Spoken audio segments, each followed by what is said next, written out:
अब मैं पढ़ गया, अब मैं तो आज तक दो लोगों को ढूंढ रहा हूँ। एक तो भारत माता कहाँ पैदा हुई थी, मैं भारत माता को आज तक नहीं मिल पाई। भारत माता नाम की बीमारी क्या है?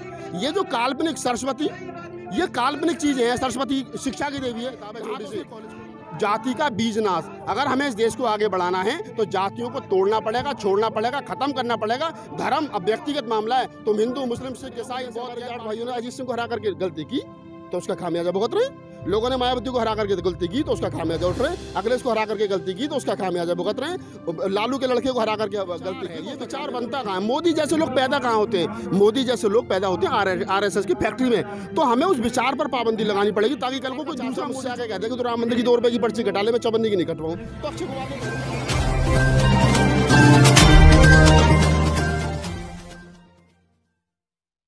नमस्कार, आज हम दिल्ली के गाजीपुर बॉर्डर पर। जैसा कि बॉर्डर का नाम आता है तो कहीं ना कहीं मन में एक बात आती है कि पता नहीं कौन सा बॉर्डर, पाकिस्तान का बॉर्डर, चीन का बॉर्डर। लेकिन जैसा कि मैंने आपकी जानकारी के लिए बताया कि हम हैं गाजीपुर बॉर्डर पर। राहुल नागपाल जी लगातार किसान आंदोलन मजबूती के साथ में डटा हुआ है और सरकार भी अपनी मांग को लेकर लगातार डट रही है। अभी पिछले दिनों हमने देखा जिस तरह से सदन की कार्यवाही चल रही थी और सदन में जिस तरह से चाहे बसपा के सांसदों ने आवाज उठाई हो या अन्य कांग्रेस के सांसदों ने आवाज उठाई हो, लेकिन वहीं हम देख रहे हैं कि एक बहुत एक ज्वलंत मुद्दा है जो कि मीडिया पर हाईलाइट हुआ। हमने देखा कि राहुल गांधी ने जिस तरह से 2 मिनट का समय मांगा सभा में उन 200 किसानों की शहादत पर मौन धारण करने के लिए, जो सभा के अध्यक्ष रहे बिरला जी, उन्होंने साफ साफ कहा कि यहाँ पर कोई भी अगर किसी भी तरह से मौन धारण करने लग जाएगा तो इस पर आपकी क्या राय है?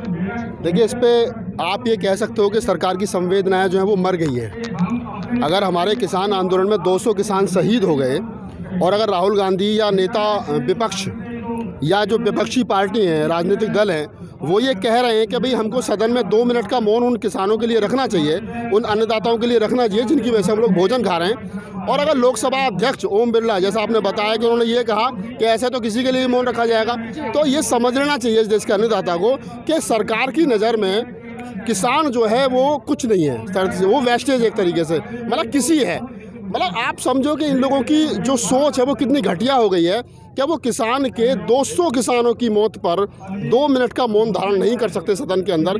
तो आप समझ सकते हैं कि सरकार जो है वो कितनी संवेदनहीन हो गई है, कितनी संवेदनहीन है। जी, अभी हमने देखा लगातार, हम खासकर मैं हरियाणा की बात करूंगी। हरियाणा में जो ग्रामीण महिलाएं वो घर घर जा रही है और घर घर 10 रुपए 20 रुपए जो दान कलेक्ट कर रही हैं लोगों से, और कहीं ना कहीं चाहे एक मुट्ठी आटा हो या एक कटोरी आटा हो, वो भी लगातार कलेक्ट करने का काम कर रही है। और जब उनसे लोगों ने पूछा कि भाई आप ये 10 रुपए या 20 रुपए आटा किस लिए इकट्ठा करें, तो उन माताओं ने साफ साफ बताया कि जो बॉर्डर पर आज हमारे किसान भाई, हमारे बेटे हैं या हमारे जीवन साथी हैं, वो लगातार इस आंदोलन को मजबूती देने के लिए डटे हुए हैं और इसी को लेकर हम इस आटे का वितरण कर रहे हैं। तो ऐसी महिलाओं के लिए क्या सोचते हैं आप? नहीं, मैं तो धन्यवाद देता हूँ, साधुवाद देता हूँ उन माता बहनों को जो भी किसान आंदोलन के लिए घर घर जाकर के जो भिक्षाटन कर रही हैं। तो ये बड़ी बात है। ये सरकार, उन जो लोग इस आंदोलन पर आरोप लगा रहे हैं कि यहाँ विदेशों से फंडिंग हो रही है या कांग्रेस फंडिंग कर रही है या विपक्षी दल फंडिंग कर रहे हैं, उन नेताओं के कान पे तमाचा है वो हमारी माता बहनों का भिक्षाटन करना। कि अगर वो घर घर जाकर के, गली गली जाकर के, मोहल्ले मोहल्ले जाकर के आटा और पैसा इकट्ठा करके और यहाँ बॉर्डरों पर भेज रही हैं, तो ये उन जो कुछ तथाकथित हिंदूवादी, हिंदू मानसिकता के जो नेता हैं, जो मनुवादी मानसिकता के नेता, जो आरएसएस की विचारधारा के नेता हैं, जो इस आंदोलन को खालिस्तानी, माओवादी, नक्सली और जिनके विदेशों से तार जोड़ने की बात करें, उनके कान पर तमाचा है, उनके गाल पर तमाचा है कि ये जो आंदोलन है ये उन आम माता बहनों के दिए हुए भिक्षाटन से चल रहा है। जी राहुल जी, अभी हमने एक चीज और देखी, जो अक्षय कुमार है, फिल्म हस्ती का एक बहुत बड़ा चेहरा है, जाना माना, उन्होंने एक स्टेटमेंट दी और उनकी एक स्टेटमेंट पहले की वायरल हो रही है। मैं दोनों स्टेटमेंट आपसे चर्चा करना चाहूंगी। कुछ साल पहले उन्होंने जब कुछ लोग उनके पास में मंदिर के नाम पर चंदा लेने गए तो उन्होंने साफ साफ मना किया और उन्होंने कहा कि इस चंदे से क्या होगा, मंदिरों के निर्माण से क्या होगा, और जो हम खाली दूध मंदिरों में चढ़ा के आते तो एक तरह से वेस्टेज है, कहीं ना कहीं गरीब लोगों को ये दूध देना चाहिए और जो दान है वो गरीब लोगों में बांटना चाहिए। लेकिन आज वही अक्षय कुमार जी, क्या बात है, अयोध्या में जो राम मंदिर बन रहा है उसके चंदे के लिए एक तरह से बीजेपी और आरएसएस के तलवे चाटते नजर आ रहे हैं। देखिए, आप समझ लीजिए, जैसा खाओगे अन्न वैसा होगा मन, ये हमारे गांव देहात की देसी कहावत है। हमारे जो जिनका नाम लिया श्री 1008 आदरणीय अक्षय कुमार जी, वो आजकल पत्रकार हो गए, आजकल एक्टर हैं और आजकल वो बीजेपी के प्रवक्ता हैं। वो जब प्रधानमंत्री जी का इंटरव्यू करने के लिए जाते हैं, उनसे पूछते हैं कि आप से वो क्या नाम है, आम कैसे खाते हो, काट के खाते हो, छील के खाते हो, तो वो बीजेपी के प्रोडक्ट है। और जब बीजेपी के प्रोडक्ट हैं तो बीजेपी की भाषा बोलेंगे। जैसा आपने पहले बताया कि उन्होंने एक स्पीच दी थी, स्टेटमेंट दी थी कि हमको मंदिरों में दान नहीं करना चाहिए, इससे क्या फायदा, हमें बच्चों की शिक्षा के लिए करना चाहिए बताया। अब वही कह रहे हैं कि आप राम मंदिर के लिए चंदा दो। तो आप समझ सकते हो राम मंदिर जो है वो बीजेपी के एजेंडे में था, बीजेपी इसको बना रही है। और ना जाने कितने अक्षय कुमार अभी आएंगे, अभी तो एक अक्षय कुमार आया, अभी तो कितने अक्षय कुमार आएंगे। और ये जितने, चाहे सचिन तेंदुलकर है, अक्षय कुमार है, अजय देवगन, ये जितने नाचने गाने वाले लोग और गिल्ली डंडा खेलने वाले लोग हैं, इनकी भाषा सरकार की भाषा। ना इनको संविधान से कोई मतलब है, ना इनको लोकतंत्र से कोई मतलब है, ना इनको इस बात से कोई मतलब है कि आदमी का जो फंडामेंटल राइट्स है, जो उसकी मतलब बोलने की ताकत है, उसको ये दबाने की कोशिश कर रहे हो। सरकार के पक्ष में खड़े, ये कुछ भी कह सकते हैं। मैं बिल्कुल इन लोगों को, तमाम देशवासियों को एक ही बात कहूँगा, ऐसे लोगों को ज़्यादा गंभीर नहीं लेना चाहिए। इनके कहने से कौन तो चंदा दे रहा है। अक्षय कुमार का चाचा मुझसे आके कहते हैं कि तो राम मंदिर की 2 रुपये की पर्ची कटा ले, मैं चौबंदी की नहीं कटवाऊँ। तो अक्षय कुमार के कहने से बढ़ गया रहा। मेरा किसानों का आंदोलन चल रहा, मैं यहाँ नहीं दूंगा मंदिर में, ना तो मुझे पुजारी बनना, ना मुझे उसके सामने फूल बेचने, ना मुझे उसमें क्या नाम है जाके पूजा पाठ करनी। मेरा मतलब क्या है? तो ये आदमी का उसका विवेक है, वो जो बोल रहा है उसे बोलने दो। जी, अभी हमने देखा और लोग लगातार जैसे कि भारतीय जनता पार्टी और आरएसएस का उसका बहुत बड़े स्तर पर विरोध करें, लेकिन अभी मेरठ में कुछ सीटों पर चुनाव थे, उस 6 सीटों पर चुनाव थे, 6 सीटों पर चुनाव होने के बावजूद भारतीय जनता पार्टी 4 सीटों पर विजय होती है। तो किस तरह से देख रहे हैं? देखिए, 2 चीज़ समझ लीजिए, ये मैं पहले दिन से कह रहा हूँ इस आंदोलन को लेकर के। अभी ये आंदोलन जो चल रहा है, ये आंदोलन 3 बिल को लेकर के चल रहा है, ना ये सत्ता परिवर्तन का है, ना ये व्यवस्था परिवर्तन का है। आज अगर मोदी जी रात को 8 बजे आकर के ये कह दें कि बहनों भाइयों मेरी गलती हो गई, मैं किसानों का ऋणी हूँ, मैं किसानों से माफ़ी चाहता हूँ, 200 किसान शहीद हुए हैं, उनको एक घर से नौकरी और सब किसानों को मैं 3 बिल वापस ले रहा हूँ, तो हमारे जितने किसान भाई यहाँ बैठे हैं ना, यही नारा लगाते जाएंगे, हर हर मोदी, घर घर मोदी, समस्या खत्म। ये समस्या सिर्फ 3 बिल की है, लेकिन ये समस्या से ऊपर उठ करके हमें सोचना पड़ेगा कि ऐसे आदमी जो हमारे मौत के ऊपर राजनीति करते हो, हमारी आवाज़ को दबाने का काम करते हो, ये जो विचार है, ये विचार बनता कहाँ है? मोदी जैसे लोग पैदा कहाँ होते हैं? मोदी जैसे लोग पैदा होते हैं आरएसएस की फैक्ट्री में। तो हमें उस विचार पर पाबंदी लगानी पड़ेगी ताकि कल को कोई दूसरा मोदी चुन करके ना आ जाए। लेकिन ये वही मोदी जी है जो हम 2013 में देख रहे थे, और जब केंद्र में कांग्रेस की सरकार थी तो ये लगातार मनमोहन को एक कटघरे में खड़ा कर रहे थे और मनमोहन पर बहुत सवाल खड़े कर रहे थे कि आज जो कांग्रेस सरकार है उसने किसानों को और एक तरह से जवानों को, इन लोगों की शहादत पर ये लोग जश्न मनाते। तो आज वही चीजें मोदी जी कर रहे हैं, तो किस तरह से देख पा रहे हैं? देखिए, मैं पहले से कह चुका हूँ, हमारा कुत्ता कुत्ता, तुम्हारा कुत्ता टॉमी।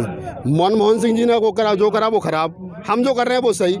मोदी जी जब मुख्यमंत्री थे तो वो आधार कार्ड का विरोध करते थे, जीएसटी का विरोध करते थे। आज वही मोदी जी आधार कार्ड हर काम में जरूरी कर दिया, उन्होंने जीएसटी पूर्ण रूप से लागू कर दी। तो मोदी जी जो मनमोहन सिंह जी कह रहे थे वही काम मोदी जी कर रहे हैं। एक इस देश के बड़े राजनीतिक हुए हैं काशीराम, उन्होंने एक बात कही थी, एक कांग्रेस और एक बीजेपी, एक नागनाथ और एक सांपनाथ, एक ही बाप की 2 औलादें, इन दोनों से उम्मीद करना बेकार है। इस देश के अन्नदाता को, मजदूर को, शोषित को, पीड़ित को, ओबीसी को, बैकवर्ड को, दलित को, माइनॉरिटी को, जो इस देश का 85% जो बहुजन समाज है, मैं एक तरीके से कहूँ कि जो काम कर समाज है, मेहनत करके खाता, मुफ्त की नहीं खाता, उनको अपने राजनीतिक दल खड़े करने पड़ेंगे। चाहे वो, मैं किसी की पार्टी का प्रवक्ता नहीं हूँ, लेकिन मैं कह रहा हूँ जैसे हमारे जाट भाइयों ने अजीत सिंह को हरा करके गलती की तो उसका खामियाजा भुगत रहे, लोगों ने मायावती को हरा करके गलती की तो उसका खामियाजा उठ रहे, अखिलेश को हरा करके गलती की तो उसका खामियाजा भुगत रहे, लालू के लड़के को हरा करके गलती की तो उसका खामियाजा भुगत रहे। पार्टी किसकी है? अरे पहले कांग्रेस वाले राज कर रहे थे, आज बीजेपी वाले राज कर रहे हैं, तो वही भाई। आप कांग्रेस वालों का पैंट उतार करके देख लो, कच्चा उनका भी खाकी निकलेगा, वही आरएसएस वाला। फर्क नहीं है इन दोनों में कोई ज़्यादा, दोनों चाचा ताऊ के भाई है। तो हमको अपनी राजनीतिक विचारधारा जो है वो खड़ी करनी पड़ेगी। आज हम देख रहे हैं ना, मैं बता रहा हूँ पश्चिमी उत्तर प्रदेश का जो हाल बुरा हुआ, अरे साहब बालियाना, संजीव बालियान अपना 84 गाँव में हमारे जिता दिया, तेवतिया हरा दिया। रिजल्ट क्या हुआ? पिटो, वो तो मोदी जी की गोद में बैठा, वो तो नहीं बोलता। जी, आपने काशीराम जी की बात की। काशीराम जी अक्सर कहा करते थे कि जिसकी जितनी संख्या भारी उसकी उतनी भागीदारी। लेकिन आज हम देख रहे हैं कि इस देश का चाहे एसटी हो, एसटी हो, ओबीसी हो, माइनॉरिटी हो, या एक तरह से अल्पसंख्यक के लोग हो, ये सारे 85% की कैटेगरी में आते हैं। लेकिन ऐसी आज क्या नौबत आई कि 85% लोग तो एक तरह से शोषित हो रहा है और 15% लोग इन पर शासन कर रहे हैं। बस समझ लीजिए इस चीज़ को, जो इस देश का मोस्ट बैकवर्ड है, जो 52% है, जिसमें 5730 जातियाँ हैं, 5,730 जातियाँ बैकवर्ड जिसको हम कहते हैं, और 1,063 जाति SC ST में। तो ये बड़ी चीज़ है कि जो मोस्ट बैकवर्ड है, जिसमें जाट है, गुजर है, यादव है, धना है, जुला है, ये जो बैकवर्ड की जातियाँ हैं, जिस दिन ये इस षड्यंत्र को समझ जाएंगे कि इनसे नाम तो हिंदू धर्म के नाम पर वोट तो लिया जाता है, जब चुनाव होता है तो तुम भी हिंदू, तुम भी हिंदू, तुम भी हिंदू, तुम भी हिंदू, जाट भी हिंदू, गुजर भी, चमार भी, चूड़ा भी, खटीक भी, पाची, सब हिंदू, और जब चुनाव हो गया तो फिर तू जाट, तू गुजर, तू चमार, तू भंगी, तू खटीक, तू पासी, तू मजदूर, तू शोषित, तू पीड़ित, तू सर्वहारा, फिर हम जातियों में बढ़ जाते हैं। सुप्रीम कोर्ट ने कुछ कई बार कहा अपनी स्टेटमेंट में, हम लगातार देखते हैं कि सुप्रीम कोर्ट जो हिंदू शब्द है उसका उच्चारण करके हिंदू एक अभद्र गाली है, ये सुप्रीम कोर्ट भी कह चुका है। तो जो हिंदू है वो कोई धर्म नहीं है, इस पर क्या प्रतिक्रिया? नहीं, बिल्कुल, ये तो अनेकों जो पढ़े लिखे लोग हैं वो कह चुके हैं। हिंदू शब्द जो है वो क्या नाम है, उसका फारसी का लैंग्वेज है, और हिंदू का मतलब होता है चोर, काला, लुटेरा। तो लोग हमसे कहते हैं आप हिंदू, में हम तो हिंदू नहीं है।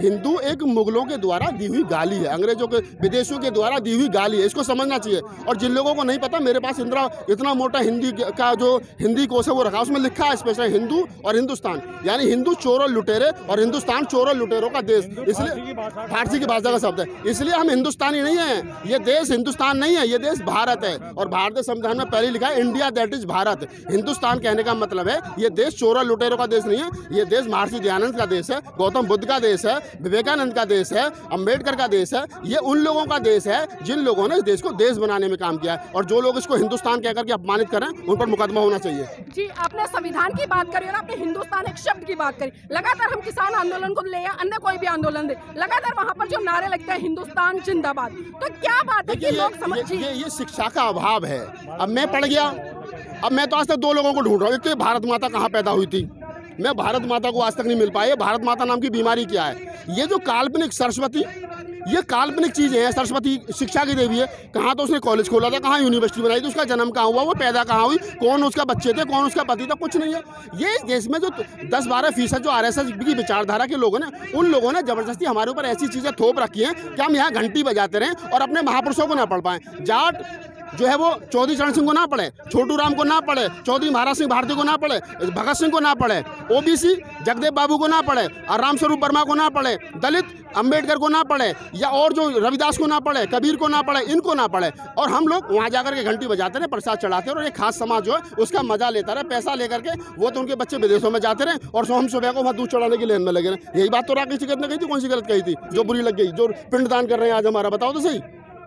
राहुल नागपाल जी, अभी हम लगातार देख रहे हैं कि जिस तरह का देश में माहौल पनपा हुआ है, चाहे किसी भी बॉर्डर की हम बात करें, कहीं ना कहीं वहाँ पर एक जातिवाद भी हमें देखने को मिल रहा है। भले हम किसान आंदोलन की बात करें, भले हम सर समाज की बात करें, लेकिन आज भी एक जाति अहम है, वो लोगों में देखने को मिल रहा है। इस पर क्या? जाति इस देश का सत्यानाश करके छोड़ेगी, मैं बता रहा हूँ आपको। जब तक जाति रहेगी, जब तक इंसान इंसान से प्यार नहीं कर सकता। ये जो जाति है ना, जो पहले वर्ण व्यवस्था थी, ब्राह्मण, क्षत्रिय, वैश्य और शूद्र, तो ब्राह्मण पंडित जी हो गए, क्षत्रिय ठाकुर हो गए, वैश्य बनिया हो गए, शूद्र में OBC आ गया हमारा, और अति शूद्र में ये दलित आ गया, जिसको आज हम दलित कह रहे हैं। तो ये जो ऊपर के जो 3 वर्ण है और जो नीचे का एक वर्ण है जिसको हम OBC कह रहे हैं, जो शूद्र है, जो अपने आप को शूद्र नहीं मान रहा है, और फिर जातियाँ आ गई। ये जाति और वर्ण व्यवस्था जो हमारे ऊपर थोपी गई है, अरे जिसके हाथ में कलम थी उसने अपने आप को ऊपर रख लिया। मेरे हाथ में कलम होती, मैं कहता हूँ मैं जाटू में सबसे ऊपर रहूँगा, मैं गुजरू में सबसे ऊपर रहूँगा, उसके हाथ में कलम थी उसने अपने आप को ऊपर रख लिया। तो ये जाति इस देश का सबसे बड़ा सत्यानाश करके छोड़ेगी। डॉक्टर अम्बेडकर की कोटेशन है, जो लोग नहीं समझते समझ लें, डॉक्टर अम्बेडकर की किताब है छोटी सी, जाति का बीज नाश।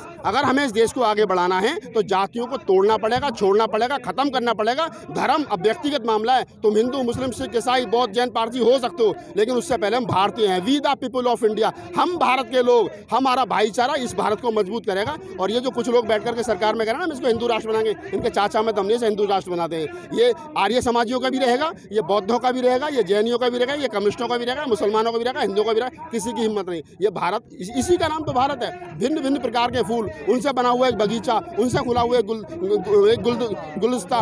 तो ये जो हिंदुस्तान भारत है, इस भारत को भारत बना रहे, तो भैया इसको हिंदुस्तान मत बनाओ, इसको जातियों में मत बांटो, इसको धर्म में मत बांटो। आप आपको प्रधानमंत्री इसलिए बनाया था मोदी, आप स्कूल बनाएंगे, कॉलेज बनाएंगे, रोड बनाएंगे, हॉस्पिटल बनाएंगे, इसलिए थोड़ी बनाया था कि आप हमें जातिवाद में लड़ाते रहोगे। और आप 2 गुजराती तो पहले हमारा खून पी रहे थे, ये क्या नाम है, अमित शाह और मोदी जी, अब 2 गुजराती और ले आइए, एक अडानी और एक अंबानी, तो 4 गुजराती पूरे देश को एक डंडे से हाँकना चाह रहे हैं। ये वो एक नारा था ना कांग्रेस का, हम दो हमारे दो, तो ये हम दो और हमारे दो, ये 4 आदमी है। 4 आदमी इस देश के 95% आदमियों को मूर्ख समझ रहे हैं। 4-5% तो ये RSS मानसिकता के लोग हैं, 4-5% भी हो पा रही हैं, और 2-3% ये नेता हैं। इनकी टोटल आबादी देश के अंदर 12 से 15% है, और ये 85% समाज को पागल मान रहे हैं कि हम राज करते रहेंगे, ये पागल बने रहेंगे। तो अब देश का युवा जाग चुका है, नई उम्र के लड़के खड़े हैं, ये पढ़ रहे हैं, ये आज पढ़ रहे हैं, ये छोटू राम को भी पढ़ रहे हैं, अम्बेडकर को भी पढ़ रहे हैं। वो जमाना चला गया कि हमारे समाज का, जाट समाज का रात को जाकर के अम्बेडकर की मूर्ति तोड़ दिया था, अब नहीं तोड़ता। अब कहता है कि नहीं, ये मेरा भी पूर्वज है, इसने ही संविधान दिया है, वो समझता है, वो जान रहा है।